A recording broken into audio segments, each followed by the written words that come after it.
Drought after drought ravaged the land. We lived at the mercy of foreign aid. We imported grain from America under the PL 480 Food Aid Program. In the 1960s, which he delivered in close partnership with American Nobel laureate Norman Borlaug to grow high-yielding varieties of rice and wheat, a phase in the country's agricultural history which later came to be better known little. To the world, he was Professor Swaminathan, but to me, he was simply my Attenborough, who had the patience of Job, who I met as a knee-high 7-year-old and who would patiently indulge all my endless chatter as I hurtled at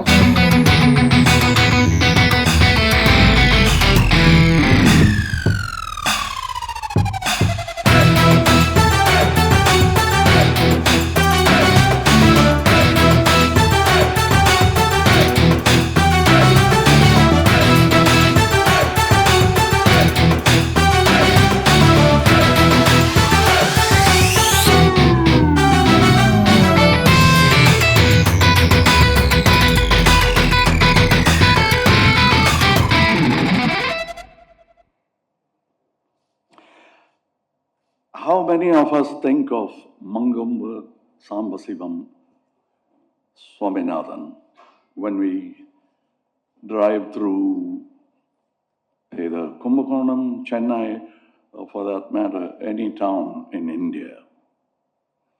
Not many, I suspect, unless we pass to think about hunger or the man who conquered it.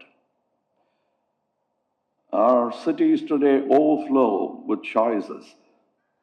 Streets lined up with restaurants, the air thick with aromas, eyes searching for the next good meal. We forget that only a few decades ago, hunger was not a metaphor, but a neighbor. Those memories of famine and helplessness lie buried beneath the rubble of injustice left behind by imperialists who dined while we starved.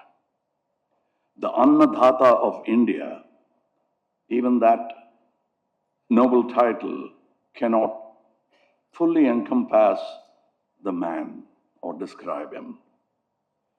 What do I do first? Thank him or remember him? He himself, I think, would have preferred neither. He was too busy celebrating freedom by shouldering his responsibilities. He belonged to a rare generation of Indians who saw liberty not as leisure, but as labor. The sacred duty of rebuilding a broken nation. I grew up in a home that revered such men. History was not in textbooks for me. It was served with dinner in my house. Later, I learned to dive deeper, to touch the currents myself. Sometimes I have watched history unfold. Once in a while, I have even touched it. Yes, I have shaken hands with one of its true heroes, Mr. Swaminathan. Tamil Nadu knows the word Annavasal, the gateway of food. 2,000 years ago, Jain Munis earned that title. In our age, Dr. Swaminathan reclaimed it, not through prayer, but through science. For some, food is survival. For a few, it's a political tool. For most, it is love and kindness shared across a plate. But for Mr. Dr. Swaminathan, food was destiny, the destiny of free India.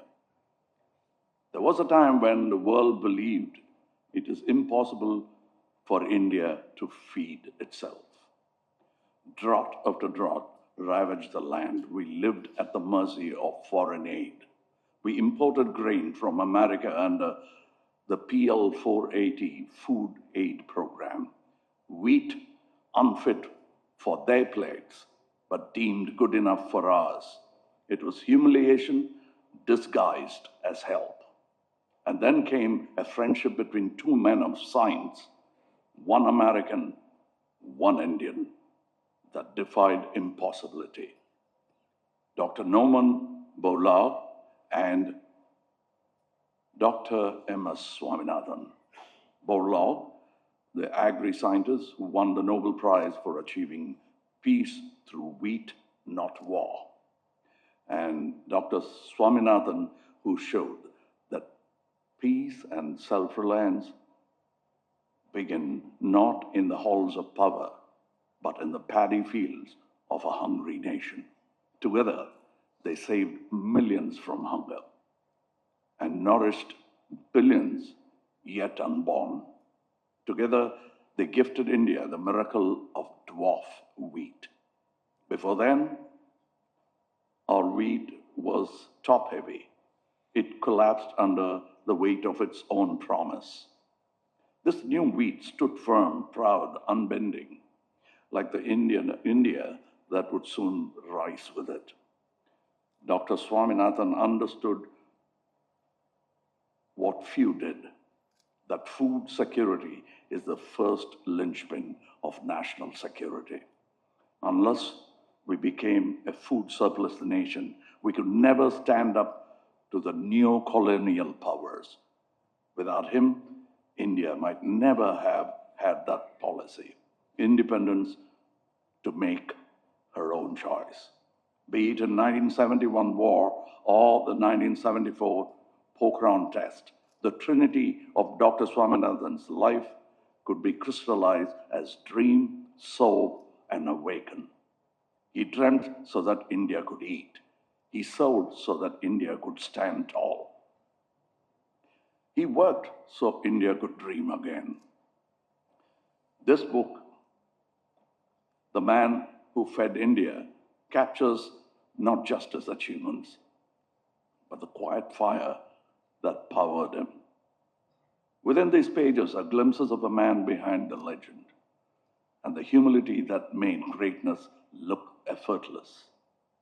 My favorite image of him in this book, apart from those with his family, is the one where he stands beside Dr. Verghese Kurian. Two revolutions in a single frame. One gave us grain and another milk. Together, they nourish the body and soul of the nation. Over the years, I've learned that one way to make one's life meaningful is to venerate, envy, imitate, and if possible, improvise, drawing from whatever little we know of their journey. This book is one more motivation to do just that, to peek into an achiever's handbook. I congratulate Priyambada for illuminating the extraordinary journey of one of the greatest patriots of independent India, a man to whom we owe more than what we can express. And this evening, this celebration is a collective way of passing his light forward. Like his and my hero once said, "My life is my message." Dr. Swaminathan's life was his message, and I'm honored, deeply honored, to be his messenger. Thank you. Namaskar. Can you hear me at the back? For that stirring yet refreshingly honest introduction. If we have a book today, it's because HarperCollins India wouldn't have it any other way. And if I am unstoppable, it is because of friends and marketing whizzes like Aishwarya herself. She's a marketing and publicity manager at HarperCollins India.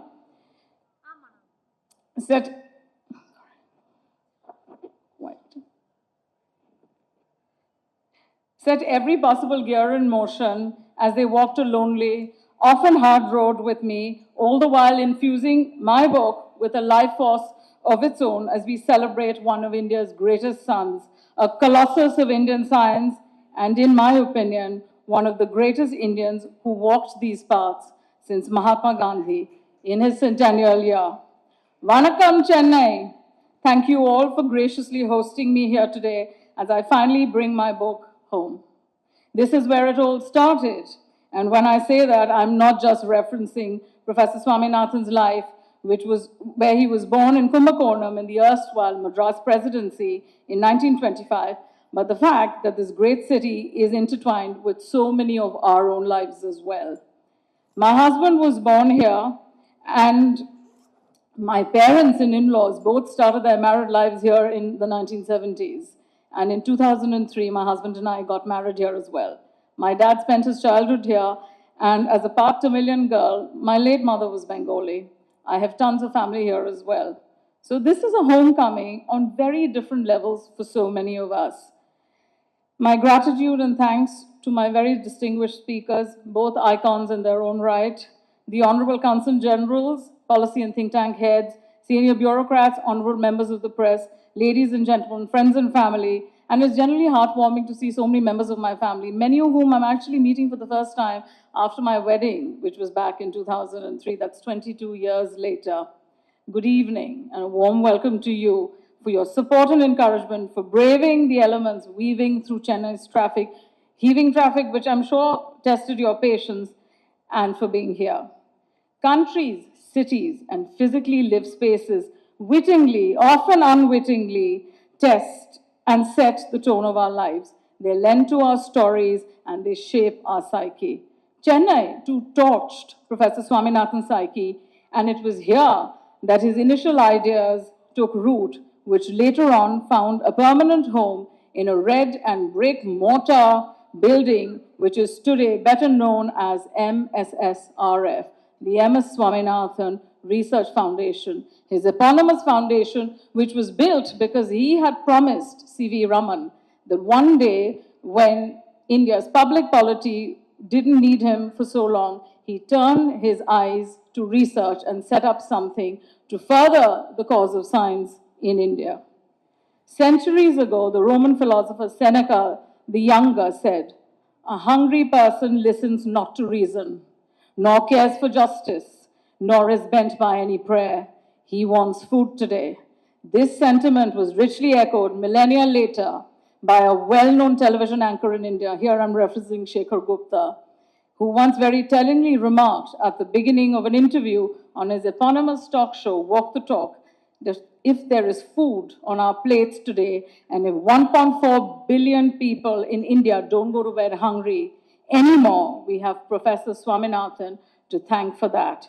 From securing India's food grains and elevating her food security, thank you. From one of abject scarcity to that of absolute abundance, to shining a light on climate change long before it became the buzzword it is today, and popularizing the use of millets in our diets 30 years ago, which the government of the day has unleashed a publicity blitzkrieg. And in advocating for women's rights in the workplace, from farmlands to boardrooms, to being the voice of the voiceless, the unseen, the unsung, the poor, the destitute, and for those existing on the bare fringes of society.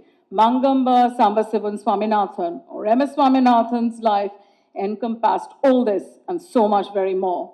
Hailed as the father of the Green Revolution in India in the 1960s, which he delivered in close partnership with American Nobel laureate Norman Borlaug to grow high-yielding varieties of rice and wheat, a phase in the country's agricultural history which later came to be better known as the Green Revolution. It was independent India's first tryst at Atmanirbharta. This is a word we hear very often today, but that is when it all started.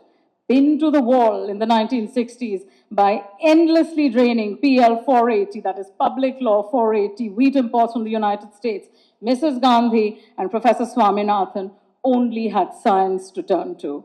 Science was also their only defiance, and Professor Swaminathan's defiance was everything he essentially was: gentle, inclusive, and egalitarian. It was an agricultural transformation that forever changed the face of India's farming practices and is quintessentially the story of India of unity in the midst of tremendous diversity, of an intrepid Tamilian scientist working with the farmers in Punjab to eke out quantities of grain not seen in India for 4,000 years since the time of Mohenjo-daro and Harappa. This magic was later replicated all across Southeast Asia, from Vietnam to the Philippines, to bail other nations out of food scarcity as well. There is perhaps no one in India, no politician, no business leader, and certainly no philanthropist who has done more to help feed this country of teeming billions today more than Professor Swaminathan. He was a hunger warrior, not just for India, but for the world at large.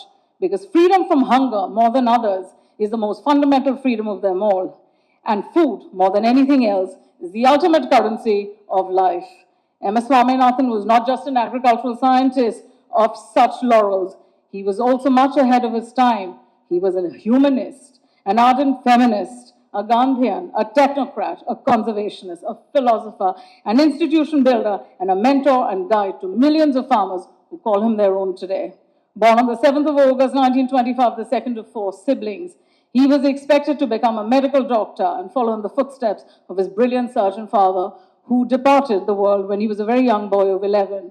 But the dance of death that the Bengal famine unleashed essentially caused a huge upheaval in his heart and psyche and altered the course of his story forever. He decided that instead of medicine, he would study agricultural sciences to help India grow better crops, so that famine and hunger, seen on the scale of the Bengal famine, would never maim India's soul and heart again. Time magazine, in its 1999 millennial issue, hailed him as one of the 20 most influential Asians of the century, and he was only one of 3 Indians on that list. The other 2 were Mahatma Gandhi and Rabindranath Tagore. His constant endeavor to make science work for farmers has often meant taking on roles far beyond the laboratory, actively seeking to engage with the political establishment and in India, and that he did with rare aplomb. His emissaries were scattered all over the globe, and his goodwill extended well beyond India's physical borders. He once very tellingly remarked that the future belongs to nations who have brains, not guns. In recent years, as India has continued to face food shortages and climate change, has unleashed new challenges for agriculture, Professor Swaminathan often recalled the words of President Roosevelt in his second inaugural address, which was amidst the Depression. The test of our progress is not whether we add more to the abundance of those who have much. It is whether we provide enough for those who have very little. To the world, he was Professor Swaminathan, but to me, he was simply my Atimber, who had the patience of Job, who I met as a knee-high 7-year-old and who would patiently indulge all my endless chatter. As I hurtled at 120 kilometers per hour with my Toronto words, I don't think very much has changed even now. But M.S. Swaminathan wouldn't have been M.S. Swaminathan. He eventually became, without the support of one of the greatest catalysts in his life, his wife, and my aunt, Meena Swaminathan. Today in their hometown, I want to pay tribute to the one woman who was his constant, his North Pole, and the wind beneath his wings. A hugely accomplished economist from Cambridge in her own right. She found her métier in early childhood education, and it was the gamut of Meena Swaminathan's sacrifices that enabled M.S. Swaminathan to scale every mountain he ever climbed. To me, she was the unsung but crucial heroine of the Green Revolution. We often achieve our greatest successes by standing on the shoulders of giants, and sometimes these giants are our families, unsung, quiet, but steadfast in their support and love. We are essentially because they were, and they had our backs unconditionally. In the course of writing this book, and later on, taking M.S. Swaminathan's story to the world, I have turned to the giant whose shoulders I trepidatiously stand on, my husband, who has enabled me in every possible way to leave home for unending stints without complaint or a nag as I wrote this book. His love has been the honor and privilege of my life, a love which has been equal parts exhilarating and exasperating. To our 3 children, Avienda, Rahel, and Rishan, I ask for their forgiveness for spending days out of Singapore and for mothering them in fits and starts, but for loving them endlessly all along. Writing about M.S. Swaminathan in his centennial year has been the honor and privilege of my life, and equally the most daunting task I have ever undertaken. What he achieved in a lifetime was almost encyclopedic, capturing, achieving, defying, and redrawing what most wouldn't achieve in 10, perhaps 20 lifetimes. His incredible life was ultimately a veritable cauldron of stories, stories of resilience, stories of hope, stories about inclusivity, stories of turning adversity into opportunity, and stories about believing in the innate goodness of people and giving them a moment to shine, to excel well beyond even their own wildest imagination. These stories should be told for a newer, more impatient audience, for children of my daughters' and sons' generations. Their generation today is dictated by the rigors of social media, AI, the metaverse, and of uncomfortable truths which exist in these parallel spaces. Crucially devoid of heroes beyond those which television and reality media influences spawn. Professor Swaminathan's life holds lessons not just for youngsters of their generation who will shape the world we eventually leave behind, but for generations to come as well. This unassuming son of India preferred to let his work do his talking, and who was most comfortable sharing a simple meal on the floor with farmers and their families on verdant green fields, rather than hobnobbing with the leading lights of the day, which is, of course, something which he had to do because that was the nature of his work. His greatest reward, unsurprisingly, was the affection of the farmers of India, for whom he toiled tirelessly both on and off the fields for close to 9 decades. This book, which is for the general curious reader and not a technically agricultural tome, is ultimately a thank you from my generation to his for showing us how it is done, how well it can be done without rancor, malice, ill will, moral corruption, judgment, and it was because he dreamt that we ate.